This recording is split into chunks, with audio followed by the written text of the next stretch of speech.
Boa noite a todos, que a paz de Jesus esteja no coração de todos. Vamos nos concentrar para o trabalho da noite e nada melhor do que isso, do que imaginarmos a figura de Jesus presente conosco, nos amparando com seus braços estendidos sobre as nossas cabeças, irradiando todo o seu amor, todo o seu carinho, porque o próprio Mestre nos afiançou que quando 2 ou mais corações estivessem reunidos em seu nome, que lá ele estaria. Querido Mestre Jesus, abençoa-nos o trabalho da noite. Que a sua bondade infinita possa abençoar o nosso propósito de consolo através dos teus próprios ensinamentos. Por favor, Mestre, envia-nos os seus mensageiros celestiais, acompanhados dos amigos espirituais do Centro Espírita Irmão Augusto, para que a nossa reunião seja uma reunião repleta dos nossos melhores sentimentos de amizade, de fraternidade e de amor. Pai nosso que estás nos céus, santificado seja o vosso nome, venha a nós o vosso reino e seja feita a vossa vontade, assim na terra como no céu. O pão nosso de cada dia nos dai hoje, perdoa, Senhor, as nossas dívidas, assim como perdoarmos os nossos devedores. E não nos deixes cair em tentação, e livrai-nos do mal, que assim seja hoje e sempre. Hoje eu vou dividir com vocês um tema que está no capítulo 1 do livro Escutando Sentimentos, um livro psicografado pelo médium Vanderlei Oliveira e ditado pelo espírito Irmãs Dufaux.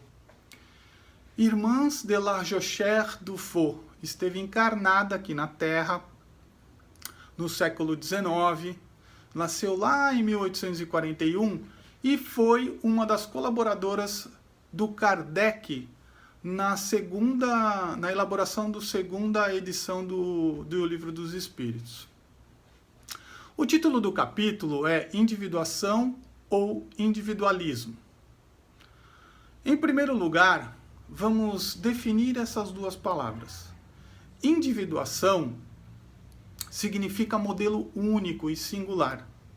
Já individualismo significa egoísmo, egocentrismo, demonstra pouca ou nenhuma solidariedade. De cara, apenas entendendo o significado das palavras, vocês já perceberam que o objetivo aqui será explorar melhor a individuação e por que esse processo é tão importante para a evolução e para o amadurecimento do espírito. Muito bem. 2 perguntas iniciais. A primeira. O que é certo ou errado diante das crises das certezas que rotulam a humanidade? A segunda. Quais são as bússolas para nortear a conduta neste cenário de transformações tão rápidas pelas quais passam as sociedades? O fato é que nós, seres humanos, quando encarnados ou espíritos errantes, analisamos a vida e os fatos pela ótica individual das nossas próprias conceituações, pelos nossos próprios conceitos. Assim, o nosso entendimento sobre qualquer coisa não ultrapassa esse limite. Alguns desses conceitos resultam da vivência.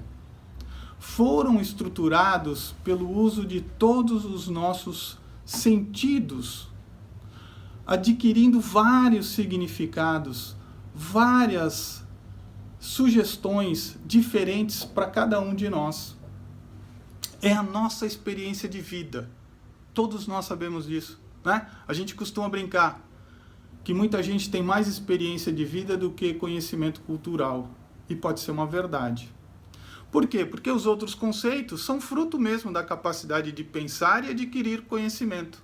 Determinam os pensamentos predominantes na vida mental de cada um. Entendendo isso, fica fácil entender também que quando criamos fixação emocional a esse padrão de pensar, nasce uma coisa chamada preconceito. Que é aquela coisa que a gente faz, né, que a gente julga, que a gente acha que está errado, né? Enfim, a experiência leva ao discernimento. O discernimento é a porta da compreensão. E a compreensão identifica uma realidade. Já o preconceito conduz o julgamento.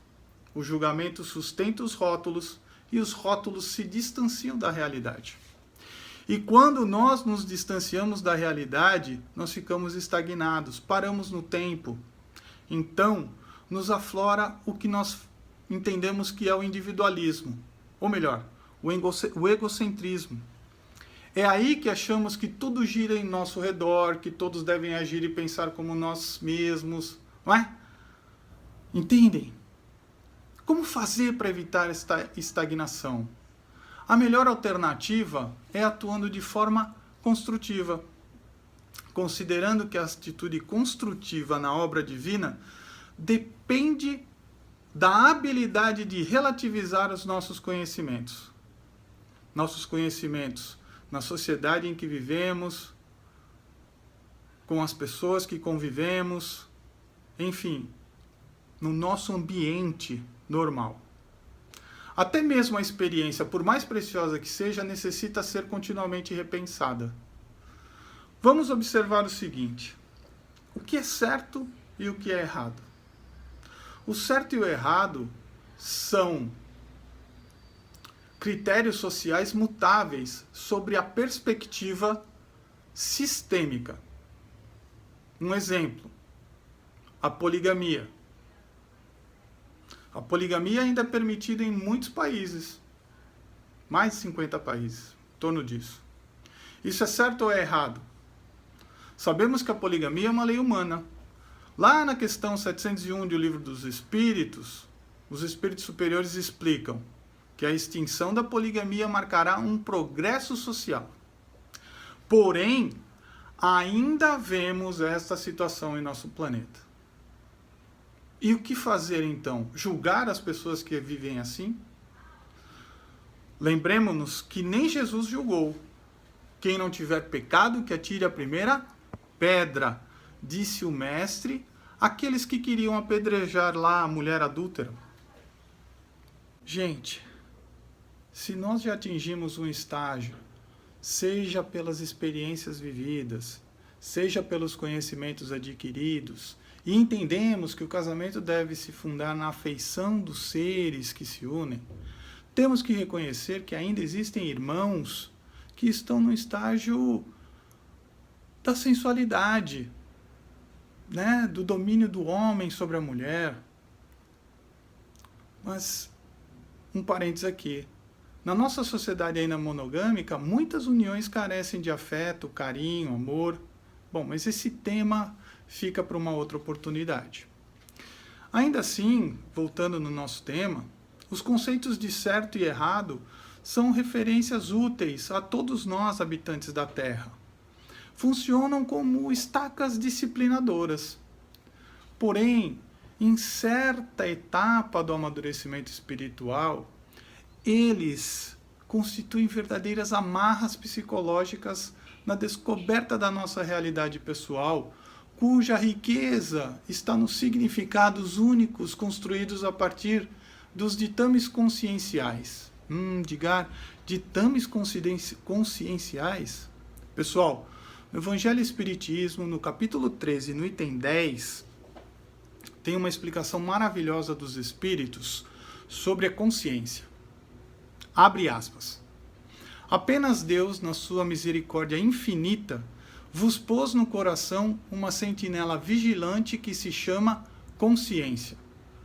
Escutai-a, que somente bons conselhos ela vos dará. E o que é a consciência? Ainda no Livro dos Espíritos, questão 835, nós temos o seguinte: a consciência é um pensamento íntimo que pertence ao homem, como todos os outros pensamentos. Portanto, os nossos pensamentos levam nosso coração a sentir e vibrar na frequência do que criamos em nossa mente. Bons pensamentos nos levam a ter bons sentimentos e, consequentemente, nossas ações frente a nós ou ao nosso próximo serão mais ponderadas. Falando em autoconhecimento, também em O Livro dos Espíritos, na questão 919, Kardec pergunta o meio mais eficaz para se melhorar nesta vida e resistir ao arrastamento do mal. E os espíritos superiores respondem: um sábio da antiguidade vos disse, conhece-te a ti mesmo. Então Kardec pergunta, mas qual é o meio mais preciso de conhecer a si próprio?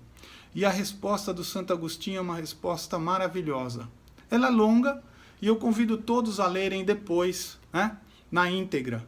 Mas eu vou deixar aqui um pequeno resumo da resposta que diz o seguinte: fazei o que eu fazia quando vivi na Terra.